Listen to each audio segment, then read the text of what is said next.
Time slows down every time you are in danger. The more serious the danger is, the more time you have to save yourself. During one terrible car accident, you had almost a minute to react. And now, time has almost completely stopped for a whole month, and you don't know why. Before the car crash, time slowed for silly things like a falling book or a person running towards me without looking. So last year, when I stepped out of that car heading towards the headlights of a large truck that was slowly edging forwards, I felt invincible. Since then, I couldn't help but find ways to dance with death. I went on a one-man safari in South Africa carrying raw meat. I toured the streets of Syria during a particularly brutal firefight, and I swam with sharks off the coast of South Australia. Each time danger approached, I felt the world around me slow to a crawl before I escaped to safety. But when it happened again last month, everything changed.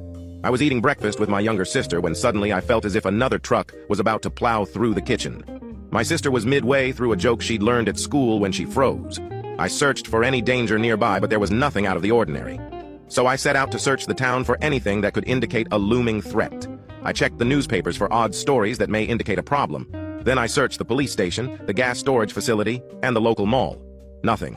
The fear started to creep in, sending shivers down my spine as I began to comprehend this danger was greater than anything I'd experienced yet, and I had no idea what it was.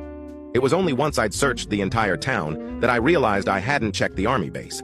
I rushed out on my bike and slid through a half-open gate that a guard was closing behind a delivery truck. I eyed the guard's pistol as I squeezed past. For the next 6 hours I searched every inch of that base, hoping I'd find the source of the danger. But there was nothing out of the ordinary. Soldiers were sleeping in the barracks and eating in the canteen. Weapons were locked away in the armory, and tanks were lined up in neat rows undisturbed.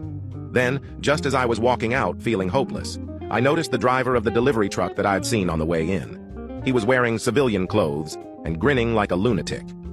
I walked up to the truck and opened the driver's door. Something didn't seem right about this guy.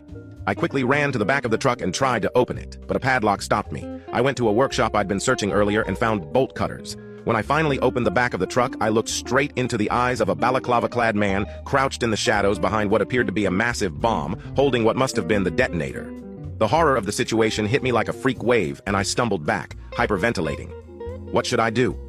Up until now, I'd always used the time to run away from the danger. I was able to jump from that car before the truck hit me. I was able to run from the lion before it mauled me. I was able to dodge bullets that were aimed at me. And I was able to swim from the shark before it bit me. But this time, how could I run away knowing so many people would die? I thought of my sister sitting back at the table, stuck midway through her joke. I knew the blast would reach her. But what if I tried to stop them? What would happen? I'd never done that before. And how would I do it? I don't know how to defuse a bomb. I looked at the balaclava-clad man and thought through my options. Then I remembered the guard carrying the firearm, and I started walking towards the gate.